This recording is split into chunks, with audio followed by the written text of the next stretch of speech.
Hi friends, ಎಲ್ಲರೂ ಹೇಗಿದ್ದೀರಾ? ಚೆನ್ನಾಗಿದ್ದೀರಾ ಅಂತ ಭಾವಿಸ್ತೀನಿ. Welcome to my channel. ಇವತ್ತಿನ ರೆಸಿಪಿ ಏನಪ್ಪ ಅಂತಂದರೆ ಹುರುಳಿಕಾಳು ಸಾಂಬಾರು. ಇದು ಬಂದು ಎಷ್ಟು ಜನಕ್ಕೆ ಗೊತ್ತಿದೆಯೋ ಗೊತ್ತಿಲ್ವೋ ನನಗೆ ಗೊತ್ತಿಲ್ಲ, ಬಟ್ ಸಾಂಬಾರಂತೂ ತುಂಬಾ ಚೆನ್ನಾಗಿರುತ್ತೆ. ಯಾರೆಲ್ಲ ಟೇಸ್ಟ್ ಮಾಡಿಲ್ಲ ಒಂದು ಸಲ ಟ್ರೈ ಮಾಡಿ, ಟೇಸ್ಟ್ ಅಂತೂ ತುಂಬಾ ನಿಮಗೂ ಇಷ್ಟ ಆಗುತ್ತೆ. ಇದು ಬಂದು ಹಾಸನ ಮತ್ತು ಚನ್ನರಾಯಪಟ್ಟಣ ಸೈಡಿಗೆ ಬಂತು ಅಂತಂದರೆ ಈ ಸಾಂಬಾರು ಮಾಡದಿರೋ ಮನೆಯೇ ಇಲ್ಲ ಅಂತ ಹೇಳ್ಬೋದು. ಬಿಸಿ ಬಿಸಿ ಸಾಂಬಾರಿಗೆ ಸ್ವಲ್ಪ ತುಪ್ಪ ಹಾಕ್ಕೊಂಡು ಮುದ್ದೆ ಹೊಡಿತಾ ಇದ್ದರೆ ನೀವಂತೂ ತೆಕ್ಷ ತಿನ್ನೋದಂತೂ ಪಕ್ಕ ಗ್ಯಾರಂಟಿ. ಅಷ್ಟು ಚೆನ್ನಾಗಿರುತ್ತೆ. ಕಾಳನ್ನು ಹಾಗೆ ತಿನ್ನೋದಕ್ಕಿಂತ ಒಗ್ಗರಣೆ ಮಾಡ್ಕೊಂಡು ತಿಂದರೆ ಅದು ಕೂಡ ತುಂಬಾ ಟೇಸ್ಟ್ ಕೊಡುತ್ತೆ ನಿಮಗೆ. ಬಿಸಿ ಬಿಸಿ ಮುದ್ದೆಗಂತೂ ಕಳೆದೇ ಹೋಗ್ತೀರಾ ಫ್ರೆಂಡ್ಸ್. ಸೊ ಏನೆಲ್ಲ ಬೇಕು ಅಂತ ನೋಡೋಣ ಬನ್ನಿ. ಬೆಳ್ಳುಳ್ಳಿ, ಹಾಗೆ 2 ಮೀಡಿಯಮ್ ಸೈಜು ಈರುಳ್ಳಿನ ತಗೊಳ್ಳಿ, ಮತ್ತು ಕರಿಬೇವಿನ ಎಲೆ ಸ್ವಲ್ಪ ಒಗ್ಗರಣೆಗೆ ಬೇಕು, ಸ್ವಲ್ಪ ಸಾಸಿವೆ, ಹಾಗೆ ಬಂದರೆ ಸ್ವಲ್ಪ ಜೀರಿಗೆ ಬೇಕಾಗುತ್ತೆ ಇದಕ್ಕೆ, ಸ್ವಲ್ಪ ಖಾರದ ಪುಡಿ ತಗೊಳ್ಳಿ, ಮತ್ತು ಹುಣಸೆಹಣ್ಣು ತೊಗೋಬೇಕಾಗುತ್ತೆ. ಹುಣಸೆಹಣ್ಣು ಸ್ವಲ್ಪ ನೀರಲ್ಲಿ ನೆನೆಸಿಟ್ಟು ಯೂಸ್ ಮಾಡಿ. ಮತ್ತು ಇದಕ್ಕೆ ಮೀಡಿಯಮ್ ಸೈಜು 3 ಟೊಮೊಟೊ, ಮತ್ತು ಹುರಿದಿರೋ ಅಂಥ ಮೆಣಸಿನ್ಕಾಯಿ ಅಂದರೆ ಒಣಮೆಣಸಿನ್ಕಾಯಿ, ಸ್ವಲ್ಪ ಕೊಬ್ಬರಿ ತುರಿ, ಹಾಗೆ ಟೇಸ್ಟ್ಗೆ ಬೇಕಾಗಿರೋ ಹಾಗೆ ಉಪ್ಪು.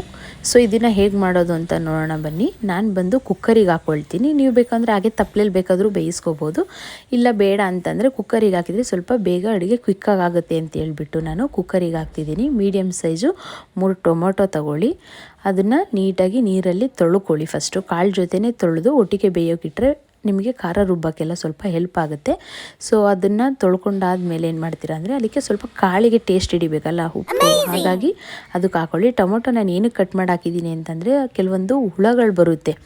ಇವಾಗಿನ ಟೊಮೊಟೊಗಳೆಲ್ಲ ನಾನು ನೋಡಿರೋ ಪ್ರಕಾರ ಮೇಲೆ ಎಷ್ಟೇ ಚೆನ್ನಾಗಿದ್ರೂ ಒಳಗಡೆ ಹುಳು ಇರುತ್ತೆ ಅಂತ ಹೇಳ್ಬಿಟ್ಟು ನಾನು ಕಟ್ ಮಾಡಿ ಹಾಕಿದ್ದೀನಿ. ಸೊ ನೀರನ್ನು ಅಷ್ಟೇ 3 ಇಂಚು ನೀರು ಹಾಕಿದ್ದೀನಿ. ನೀವು ಎಷ್ಟು ಕಾಳನ್ನ ತೊಗೊಳ್ತೀರಾ ಅದಕ್ಕೆ ಎಷ್ಟು ಬೇಕು ಅಂತೇಳಿ ಅಂದಾಜಲ್ಲಿ ಹಾಕ್ಕೊಳ್ಳಿ. ಇನ್ ಕೇಸ್ ಏನಾದರೂ ಸಾಕಾಗಲಿಲ್ಲ ಅಂತಂದರೆ ಲಾಸ್ಟಲ್ಲಿ ಇನ್ನು ಸ್ವಲ್ಪ ನೀರು ಹಾಕಿ ನೀವು ಬೇಕಾದರೆ ಕಾಳನ್ನ ಬೇಯಿಸ್ಬೋದು. ನಾನು 3 ವಿಸಲ್ನ ಓಡಿಸ್ತೀನಿ, ನಿಮಗೆ ಎಷ್ಟು ಬೇಕು ಅಂತ ನೋಡ್ಕೊಳ್ಳಿ. ಹಾಗೆ ಈ ಒಂದು ಈರುಳ್ಳಿ, ಒಂದು ಬೆಳ್ಳುಳ್ಳಿನ ಸಪ್ರೇಟ್ ತೊಗೊಳ್ಳಿ. ಒಂದು ಈರುಳ್ಳಿ, ಒಂದು ಬೆಳ್ಳುಳ್ಳಿನ ಹಾಗೆ ಇಡಿ. ಇನ್ನೊಂದು ಈರುಳ್ಳಿನ ಏನು ಮಾಡ್ತೀರಾ ಅಂತಂದರೆ ಸ್ವಲ್ಪ ಸುಟ್ಕೋಬೇಕಾಗತ್ತೆ. ಹಳ್ಳಿಗಳ ಕಡೆ ಆಯಿತು ಅಂತಂದರೆ ಹೆಂಗೋ ಒಲೆಯಲ್ಲಿ ಮಾಡಿಬಿಡ್ಬೋದು, ಬಟ್ ಇಲ್ಲಿ ಹೆಂಗೆ ಅಂತ ಗೊತ್ತಿಲ್ಲ. ಇವಾಗ ಹಳ್ಳಿಗಳ ಕಡೆನೂ ಒಲೆ ಎಲ್ಲ ತುಂಬ ರೇರ್ ಅಂತ ಅಂದ್ಕೊಳ್ತೀನಿ. ಸೊ ಒಂದು ಈರುಳ್ಳಿ, ಒಂದು ಬೆಳ್ಳುಳ್ಳಿನ ನೀಟಾಗಿ ಸ್ವಲ್ಪ ಮೇಲೆಲ್ಲ ಚೆನ್ನಾಗಿ ಬೇಯೋ ಥರ ಇದು ಮಾಡ್ಕೊಳ್ಳಿ. ಮೆಣಸಿನ್ಕಾಯಿನೂ ಅಷ್ಟೇ ಸ್ವಲ್ಪ ಅದನ್ನು ಹುರ್ಕೊಳ್ಳಿ ನೀವು, ಓಕೆನಾ. ಸ್ವಲ್ಪ ಅದನ್ನು ಹುರಿದ್ಬಿಟ್ಟು ಹಾಗೆ ಇಡಿ. ನೆಕ್ಸ್ಟ್ ಬಂದು ಒಂದು ಜಾರನ್ನ ತಗೊಳ್ಳಿ. ಆ ಜಾರಿಗೆ ನೀವು ಈರುಳ್ಳಿ ಮತ್ತು ಬೆಳ್ಳುಳ್ಳಿನ ಸುಟ್ಟಿದ್ದೀರಲ್ವ, ಅದನ್ನು 2 ನೀಟಾಗಿ ಬಿಡಿಸ್ಬಿಟ್ಟು ಒಳಗಡೆ ಹಾಕ್ಕೊಳ್ಳಿ. ಅದು ಬಂದು ನೀವು ಸುಟ್ಟಿರ್ತೀರಲ್ಲ ಮೇಲ್ಗಡೆ ಸ್ವಲ್ಪ ಕಪ್ಪಾಗಿರುತ್ತೆ, ಅದನ್ನೆಲ್ಲ ಲೇಯರ್ನ ತೆಗೆದು ಹಾಕಿಬಿಡಿ. ಇಲ್ಲಾಂತಂದರೆ ಸಾಂಬಾರಲ್ಲೆಲ್ಲ ಹಂಗೆ ತೇಲುತ್ತೆ. ಅದು ಸ್ವಲ್ಪ ಇದ್ರೂ ಏನು ತೊಂದರೆ ಇಲ್ಲ. ಸೊ ತೆಗೆಯೋದು ಬೆಸ್ಟು ಅಂತ ನನಗನ್ಸೋದ್ರಿಂದ ಹೇಳ್ತಾ ಇದ್ದೀನಿ. ಅದನ್ನು ಫುಲ್ ಒಂದು 4 ಪೀಸ್ ಮಾಡಿ ಖಾರ ರುಬ್ಬೇಕು. ಅದನ್ನು ರುಬ್ಬೋದ್ರಿಂದ ಸಿಂಪಲಾಗಿ ಹಾಗೆ ಮೇಲೆ ಕಟ್ ಮಾಡಿ 2 ಈರುಳ್ಳಿ 2 ಬೆಳ್ಳುಳ್ಳಿನ ಒಂದೇ ಜಾರ್ಗೆ ಹಾಕ್ಕೊಂಡು ಅದನ್ನು ಮಿಕ್ಸಿ ಮಾಡ್ಕೊಳ್ಳಿ. ಅಂದರೆ ಅದು ತುಂಬ ತೆಳುವಾಗಿ ಬರಬಾರ್ದು. ಸ್ವಲ್ಪ ನೀರು ಹಾಕ್ಕೊಂಡು ರುಬ್ಬಿದ ಮೇಲೆ ತುಂಬ ತೆಳುವಾಗಬಾರ್ದು. ಅದು ಸ್ವಲ್ಪ ನಿಮಗೆ ಅದು ಕಾಣಿಸ್ತಿರ್ಬೇಕು ಮೇಲೆ ಅದು ಈರುಳ್ಳಿ ಮತ್ತು ಬೆಳ್ಳುಳ್ಳಿ. ತುಂಬ ತೆಳು ಮಾಡಬೇಡಿ, ನಯಸ್ ಮಾಡೋಕ್ಕೆ ಹೋಗಬೇಡಿ, ಮೀಡಿಯಮ್ಮಾಗಿ ರುಬ್ಕೊಂಡು ಇಟ್ಕೊಳ್ಳಿ. ಮತ್ತು ಈ ಕಡೆ ಬಂದರೆ ನಾನು 3 ವಿಸಲ್ ಮಾತ್ರನೇ ನಾನು ಕಾಳನ್ನ ಕೂಗಿಸಿರೋದು. ನಿಮಗೇನಾದರೂ ಇನ್ನೂ ಜಾಸ್ತಿ ಬೆಂದಿರಬೇಕು ಅನ್ನೋ ಥರ ಇತ್ತು ಅಂದರೆ ನೀವು 4 ಬೇಕಾದರೂ ಒಡಿಸ್ಬೋದು. ಅದರಲ್ಲಿ ಟೊಮೊಟೊ ಇರುತ್ತಲ್ಲ ಅದನ್ನು ಸಪ್ರೇಟ್ ಮಾಡಿ ಸ್ವಲ್ಪ ಬಿಸಿ ಆರೋಕ್ಕೆ ಇಡ್ತೀನಿ. ಯಾಕಂದರೆ ಇದು ರುಬ್ಬಕ್ಕೆ ಹಾಕೋದ್ರಿಂದ ಸ್ವಲ್ಪ ಬಿಸಿ ಆರಿದ ಮೇಲೆ ಹಾಕ್ಕೊಳ್ಳಿ. ನೋಡಿ, ಒಂದು ಜಾರಿಗೆ ಮೆಣಸಿನ್ಕಾಯಿ ಹುರಿದಿರೋದು, ಸ್ವಲ್ಪ ಜೀರಿಗೆ, ಒಂದು 4 ಕಾಳು ಮೆಣಸನ್ನ ಹಾಕುವಾಗ ಹುಷಾರು, ಮೆಣಸನ್ನ ಕಳಿಬಾರ್ದು ಅಂತ ಹೇಳ್ತಾರೆ. ಕೊಬ್ಬರಿ ತುರಿನ ಮಿಕ್ಸ್ ಮಾಡ್ಕೊಳ್ತೀನಿ ಇದಕ್ಕೆ. ನಿಮಗೆ ಎಷ್ಟು ಬೇಕೋ ಅಷ್ಟು ನೋಡಿ ನೀವು ಮಿಕ್ಸ್ ಮಾಡ್ಕೊಳ್ಳಿ. ಸ್ವಲ್ಪ ಕರಿಬೇವಿನ ಸೊಪ್ಪು, ಯಾಕಂದರೆ ಸ್ವಲ್ಪ ಟೇಸ್ಟು ಜಾಸ್ತಿ ಸಿಗುತ್ತೆ ಕರಿಬೇವಿನ ಸೊಪ್ಪು ಹಾಕೋದ್ರಿಂದ. ಸಾಂಬಾರು ಸ್ವಲ್ಪ ಘಮ ಘಮ ಅಂತ ಇರುತ್ತೆ, ಹಂಗಾಗಿ ನಾನು ಸ್ವಲ್ಪ ಕರಿಬೇವಿನ ಎಲೆನ ಹಾಕ್ಕೊಂಡಿದ್ದೀನಿ. ನೀವು ಬೇಕಾದ್ರೆ ಕೊತ್ತಂಬರಿ ಇದ್ದರೂ ಆ್ಯಡ್ ಮಾಡ್ಕೋಬೋದು, ಏನು ತೊಂದರೆ ಇಲ್ಲ. ನೋಡಿ, ಟೊಮೊಟೊ ಇವಾಗ ಬಿಸಿ ಆರಿದೆ, ಅದನ್ನು ಇದರಲ್ಲಿ ಇನ್ಕ್ಲೂಡ್ ಮಾಡ್ತೀನಿ. ಸ್ವಲ್ಪ ವಾಟರ್ ಹಾಕ್ಕೊಳ್ಳಿ, ಜಾಸ್ತಿ ಬೇಡ. ನೆಕ್ಸ್ಟ್ ಬಂದು ಆ ಕಾಳನ್ನ ಸ್ವಲ್ಪ ಸಪ್ರೇಟ್ ಮಾಡಿ ಇಟ್ಕೊಂಬಿಡಿ. ಬಿಸಿ ಆರಬೇಕದು, ಯಾಕಂದರೆ ಖಾರದಲ್ಲಿ ಹಾಕಿ ರುಬ್ತೀವಲ್ವ, ಆವಾಗ ಬಿಸಿ ನೀವು ಖಾರ ರುಬ್ಬೋಕ್ಕೂ ಮುಂಚೆನೇ ಸ್ವಲ್ಪ ತಟ್ಟೆಯಲ್ಲಿ ಸಪ್ರೇಟ್ ತೆಗೆದಿಟ್ಬಿಟ್ಟು ನೆಕ್ಸ್ಟು ಖಾರನ ರುಬ್ಕೊಳ್ಳಿ. ಖಾರ ರುಬ್ಬಾದ ತಕ್ಷಣ ನೀವು ಇದ್ರ ಒಳಗಡೆನೆ ಮಿಕ್ಸ್ ಮಾಡ್ಕೋಬೇಕು. ಖಾರದ ಪುಡಿನ ಅದರೊಳಗಡೆನೆ ಹಾಕಿ ಮಿಕ್ಸ್ ಮಾಡ್ಕೊಳ್ಳಿ. ನೋಡಿ ನಿಮ್ಗೆ ಎಷ್ಟು ಬೇಕು, ನಿಮ್ಮ ಮನೇಲಿ ಖಾರದ ಪುಡಿ ಎಷ್ಟು ಖಾರ ಇರುತ್ತೆ ಅಂತ ನಿಮಗೆ ಗೊತ್ತಿರುತ್ತಲ್ವ. ನಾನು ಸ್ವಲ್ಪ ಸಾಂಬಾರು ಜಾಸ್ತಿ ಬೇಕು, ಹಂಗಾಗಿ ನಾನು ಸ್ವಲ್ಪ ಖಾರದ ಪುಡಿ ಜಾಸ್ತಿ ಹಾಕ್ಕೊಳ್ತಿದ್ದೀನಿ. ಖಾರ ಇದ್ದರೆ ನಮ್ಮ ಮನೇಲಿ ಎಲ್ರಿಗೂ ಲೈಕ್ ಆಗುತ್ತೆ ಅಂತ. ಖಾರದ ಪುಡಿ ಹಾಕಿದ್ಮೇಲೆ 2 ರೌಂಡ್ ರುಬ್ಬಿ, ಜಾಸ್ತಿ ಏನು ರುಬ್ಬಕ್ಕೆ ಹೋಗಬೇಡಿ. ಕಾಳನ್ನ ಹಾಕೊಂಡ್ಮೇಲೆ ಸ್ವಲ್ಪ ಜಾಸ್ತಿ ಸಣ್ಣಗೆ ನೀವು ರುಬ್ಬಬೇಕಾಗುತ್ತೆ, ಯಾಕಂದರೆ ಕಾಳು ಒಳಗಡೆನೇ ಇರುತ್ತೆ, ಒಂದು ಗೊತ್ತಾಗಲ್ಲ. ಸೊ ನೋಡಿಕೊಂಡು ಸ್ವಲ್ಪ ಸಣ್ಣಕ್ಕಾಗೋ ಥರ ರುಬ್ಕೊಳ್ಳಿ. ನೆಕ್ಸ್ಟು ಖಾರ ಎಲ್ಲ ರೆಡಿ ಆದಮೇಲೆ ಒಂದು ತಪ್ಪಲೆನೇ ಇಟ್ಬಿಟ್ಟು ಸ್ವಲ್ಪ ಎಣ್ಣೆ ಹಾಕ್ಕೊಳ್ಳಿ. ಜಾಸ್ತಿ ಎಣ್ಣೆ ಏನು ಬೇಕಾಗಿರಲ್ಲ, ಸ್ವಲ್ಪ ಕಡಿಮೆನೇ ನೋಡಿ ಹಾಕ್ಕೊಳ್ಳಿ.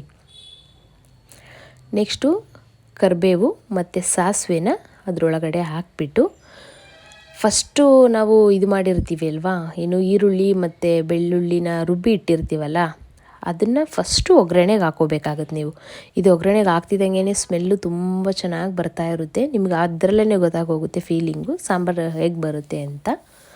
ಅದನ್ನು ಸ್ವಲ್ಪ ಬ್ರೌನ್ ಶೇಡಿಗೆ ಬರೋ ಅಷ್ಟು ಸ್ವಲ್ಪ ರುಬ್ಕೊಳ್ಳಿ. ಖಾರ ಏನಾದರೂ ಬಟ್ಲಲ್ಲಿತ್ತು ಅಂದರೆ ಸ್ವಲ್ಪ ನೀರು ಹಾಕಿ ನೀವು ಬೇಕಾದರೆ ಹಾಕ್ಬೋದು. ಜಾಸ್ತಿ ನೀರು ಹಾಕೋ ಅಗತ್ಯ ಏನು ಬರಲ್ಲ, ನೋಡ್ಕೊಳ್ಳಿ ನಿಮ್ಗೆ ಹೆಂಗೆ ಅನುಕೂಲ ಅನ್ನೋದನ್ನು.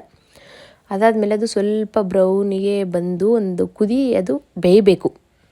ಅದು ಖಾರ ಚೆನ್ನಾಗಿ ಮಸಾಲೆ ಎಲ್ಲ ಘಮ ಘಮ ಅಂತಿರುತ್ತಲ್ಲ, ಅದು ಸ್ವಲ್ಪ ಚೆನ್ನಾಗಿ ಕುದಿಸ್ಕೋಬೇಕು ನೀವು. ಓಕೆನಾ ಫ್ರೆಂಡ್ಸ್, ಮರಿದಿರ ಸಬ್ಸ್ಕ್ರೈಬ್ ಮಾಡಿ, ಫಾಲೋ ಮಾಡಿ. ಇದೇ ಥರ ಇನ್ನು ಮುಂದೆ ಒಳ್ಳೊಳ್ಳೆ ರೆಸಿಪಿನ ಹಾಕ್ತಾ ಇರ್ತೀನಿ. ಸೊ ಸಪೋರ್ಟ್ ಮಾಡಿ ಫ್ರೆಂಡ್ಸ್ ಅಂತ ಕೇಳ್ಕೊಳ್ತೀನಿ. ನೋಡಿ 2 ಕುದಿ ಬಂತು, ಸಾಕು. ಸ್ವಲ್ಪ ಕುದ್ರೇನು ಸಾಕಾಗುತ್ತೆ. ನೋಡ್ತಾ ಇರ್ಬೋದು ನೀವು, ಅದು ಕುದಿಯಲೇ ನಿಮಗೆ ಗೊತ್ತಾಗ್ತಾ ಇದೆ ಕುದೀತಾ ಇದೆ ಅನ್ನೋದು. ನೆಕ್ಸ್ಟ್ ಇದು ಖಾರ ಇರುತ್ತಲ್ಲ, ಖಾರನ ಅದರೊಳಗಡೆ ಮಿಕ್ಸ್ ಮಾಡ್ಕೊಳ್ಳಿ. ಸಪ್ಪೆ ರಸನ ಲಾಸ್ಟಲ್ಲಿ ಹಾಕಬೇಕಾಗತ್ತೆ. ಇದು ನೀವು ನೋಡ್ಕೊಳ್ಳಿ, ಅದು ನೀವು ಖಾರ ಹಾಕಿದ ತಕ್ಷಣ ಗಟ್ಟಿಗೆ ಬಂದಿರುತ್ತಾ ತೆಳುವಾಗಿರುತ್ತಾ ಅನ್ನೋದು ನಿಮಗೆ ಅದನ್ನು ತಿರುಗಿಸುವಾಗಲೇ ಗೊತ್ತಾಗೋಗುತ್ತೆ. ನಿಮಗೇನಾದರೂ ಗಟ್ಟಿ ಸಾಂಬಾರು ಇಷ್ಟ ಅಂತಂದರೆ ನೀವು ಗಟ್ಟಿಗೆ ಇಟ್ಕೊಳ್ಳಿ. ಇಲ್ಲ ನನಗೆ ಗಟ್ಟಿ ಬೇಡ, ಸ್ವಲ್ಪ ತೆಳುವಾಗೇ ಇರಲಿ ಅಂತಂದರೆ ಸ್ವಲ್ಪ ತೆಳು ಮಾಡ್ಕೊಳ್ಳಿ.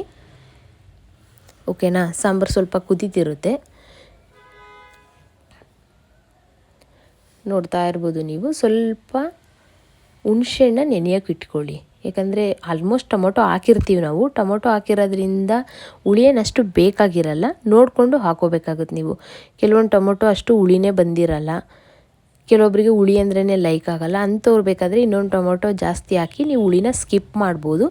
ಸ್ವಲ್ಪ ಹುಳಿಗಿದ್ರೆ ಸಾಂಬಾರು ಟೇಸ್ಟ್ ಕೊಡುತ್ತೆ ಅಂತ ಹೇಳ್ಬಿಟ್ಟು ನಾನು ಇಟ್ಟಿರ್ತೀನಿ. ಇದು ನೋಡಿ ಸಪ್ಪೆ ರಸ, ಅದು ಕಾಳೆಲ್ಲ ಬಸ್ತಿಟ್ಟಿದ್ದೀನಲ್ಲ, ಸ್ವಲ್ಪ ಬಿಸಿ ಆರಲಿ ಅಂತ ನಾನು ಸಪ್ರೇಟ್ ಮಾಡಿ ಇಟ್ಟಿರ್ತೀನಿ. ಸಾಂಬಾರು ಸ್ವಲ್ಪ ಕುದಿ ಬರ್ತಿದ್ದಾಗೇ ಹುಣಸೆಹಣ್ಣು ಹುಳಿ ನೀವು ಇಟ್ಟಿರ್ತೀರಲ್ಲ, ನಿಮಗೆ ಬೇಗ ಬೇಕು, ಮರ್ತೋಗಿರ್ತೀರ ಹುಣಸೆಹಣ್ಣು ಕಲಸಿಟ್ಟೋದನ್ನು ಅಂತೇನಾದರೂ ಇತ್ತು ಅಂದರೆ ಸ್ವಲ್ಪ ಬಿಸಿ ನೀರಲ್ಲಿ ಹಾಕ್ಬಿಡಿ, ಬೇಗ ಹುಣಸೆಹಣ್ಣು ಹುಳಿ ಬಿಟ್ಬಿಡುತ್ತೆ. ನೋಡಿ ನಿಮ್ಗೆ ಎಷ್ಟು ಬೇಕೋ ಅಷ್ಟು ಹಾಕ್ಕೊಳ್ಳಿ. ಸಾಂಬಾರು ಸ್ವಲ್ಪ ಟೇಸ್ಟ್ ನೋಡಿಬಿಟ್ಟು ನೀವು ಹಾಕ್ಕೊಳ್ಳಿ. ನಮ್ಮನೆ ನಾನು ಸಾಂಬಾರು ಜಾಸ್ತಿ ಮಾಡ್ತಿರೋದ್ರಿಂದ ನಾನು ಫುಲ್ಲು ಅಷ್ಟೂ ಕಂಪ್ಲೀಟಾಗಿ ಹಾಕ್ಕೊಂಡಿದ್ದೀನಿ. ನಾನು ನಿಮಗೆ ತೋರ್ಸೋಕ್ಕೆ ಅಂತ ವಿಡಿಯೋ ಮಾಡ್ತಿರೋದಲ್ಲ, ಆ್ಯಕ್ಚುಲಿ ಇದು ಅಡುಗೆ ಮಾಡ್ತಿರೋದನ್ನೇ ನಾನು ನಿಮಗೆ ತೋರಿಸ್ತಾ ಇರೋದು. ನೋಡಿ ಕಾಳು ಅಷ್ಟೇ ತುಂಬ ಹುಡಿಯಾಗಿದ್ದಾವೆ.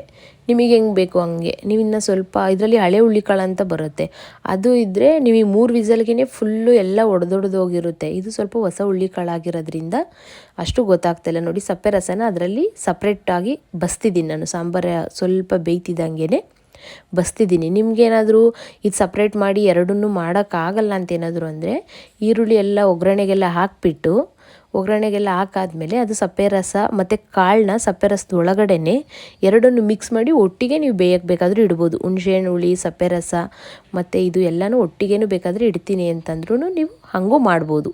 ಇದು ಸಪ್ರೇಟ್ ಯಾರು ಹಾಕ್ತಾರೆ, ಟೈಮ್ ಕಡಿಮೆ ಇದೆ ಅಂತಂದರೆ ಎಲ್ಲನೂ ಮಿಕ್ಸಪ್ ಮಾಡಿ ಲಾಸ್ಟಲ್ಲಿ ಬೇಕಂದರೆ ಮಳಿಸಿ ನೀವು ಸ್ವಲ್ಪ ಸಾಲ್ಟ್ ಹಾಕಿದ್ರೂ ಮುಗಿಯುತ್ತೆ.